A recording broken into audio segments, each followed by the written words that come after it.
warahmatullahi wabarakatuh. Perkenalkan, saya Rabiatul Zahra dengan NIM 19622112, kelas akuntansi pagi 1, dengan dosen pengampu Ibu Ulfa Oktavani Nasution, SEMM.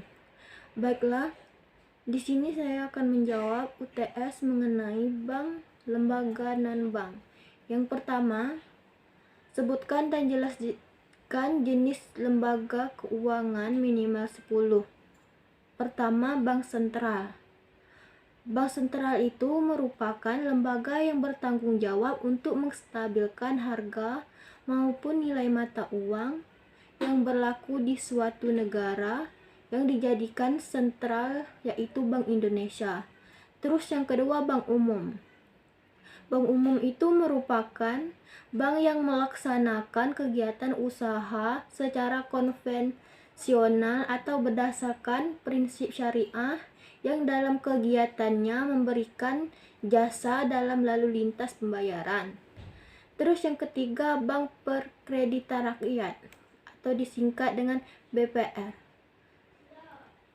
Merupakan lembaga keuangan bank yang menerima simpanan hanya dalam bentuk deposito, berjangka, tabungan, dan bentuk lainnya di persamaannya dan menyalurkan sebagai usaha bank atau BPR. Terus yang keempat, pegadaian. Pegadaian itu merupakan perusahaan umum milik pemerintah atau BUMN yang memberikan pinjaman dengan jaminan dan tanpa jaminan non-bank yang diakui oleh otoritas jasa keuangan. Terus yang kelima itu koperasi simpanan pinjam. Merupakan lembaga keuangan bukan bank berbentuk koperasi yang menghimpun dana dari para anggotanya dan menyalurkan kembali kepada anggota atau bukan anggota. Terus yang keenam, perusahaan modal ventura. Perusahaan modal ventura itu merupakan perusahaan berperan untuk memberikan modal kepada perusahaan lain yang memiliki kegiatan yang berisiko tinggi tetapi membutuhkan modal yang cukup besar untuk membangun dan memiliki prospek bisnis yang baik. Terus yang ketujuh, perusahaan sewa guna atau disebut dengan leasing. Merupakan lembaga keuangan bukan bank yang memiliki sistem kontrak sewa yang digabungkan dengan pembelian secara langsung baik itu kepada perorangan maupun perusahaan. Terus yang ke-8, dana pensiun. Dana pensiun itu merupakan jenis usaha yang memiliki kegiatan menyediakan dana pensiun atau jaminan masa tua dengan cara mengumpulkan melalui pemotongan gaji pegawai setiap bulannya seseorang masih yang aktif dalam bekerja. Terus yang ke-9, pasar modal. Pasar modal itu merupakan lembaga keuangan bukan bank yang menjadi tempat jual beli surat-surat berharga dan jangka panjang. Terus yang ke-10, perusahaan asuransi. Perusahaan asuransi itu merupakan himpunan dana melalui penaikan premi atau sejumlah dana setiap bulannya selama jangka waktu yang telah ditentukan masa kontraknya sesuai perjanjian. Terus soal yang kedua, sebutkan dan jelaskan apa saja kegiatan bank umum dan bank perkreditan rakyat atau BPR. Di sini saya akan menjelas kegiatan bank umum. Kegiatan bank umum itu yang pertama menghimpun data dari nasabah. Misalnya bentuk simpanannya giro, tabungan, sertifikat deposito, deposito berjangka, dan lainnya. Terus yang kedua, tempat penyimpanan dana dan barang berharga. Maksudnya penyediaan layanan tempat aman untuk menyimpan aset aset berharga kita. Terus yang ketiga, memindahkan dana nasabah.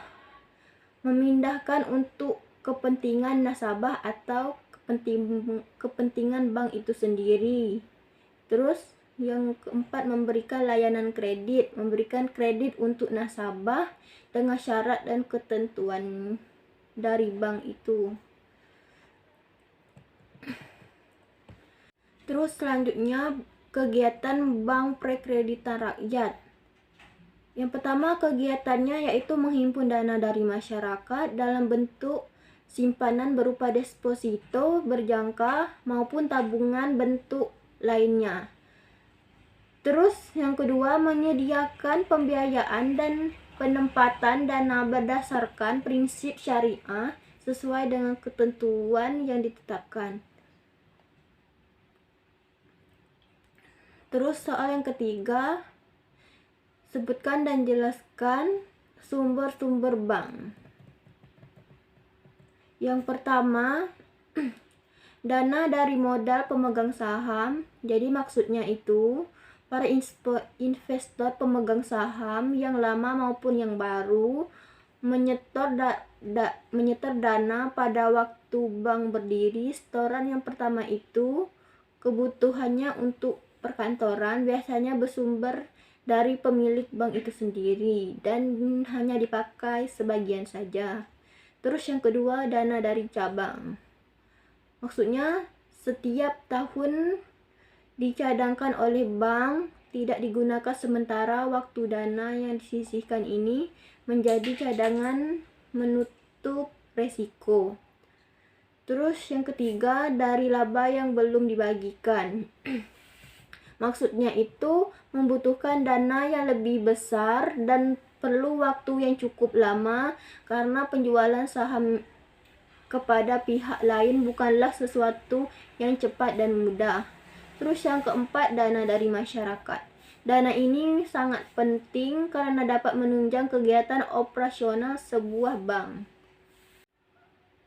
Terus soal yang keempat, sebutkan dan jelaskan prinsip-prinsip pemberian kredit. Yang pertama, karakter. Karakter itu melihat watak dari orang yang diberikan kredit, apakah dapat dipercayai atau tidak.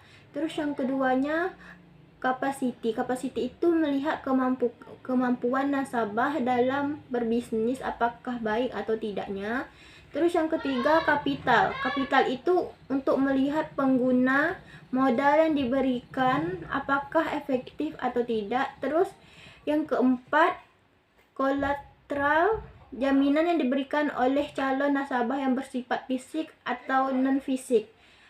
Terus yang kelima, condition. Melihat kondisi ekonomi calon nasabah apakah mampu membayar atau tidak nantinya. Terus yang kelima, soal yang kelima, sebutkan dan jelaskan jenis-jenis jasa bank. Yang pertama itu transfer. Transfer itu sarana yang digunakan untuk transfer uang dan sarana yang dipilih untuk memengaruhi kecepatan mengirim dan biaya pengirimannya.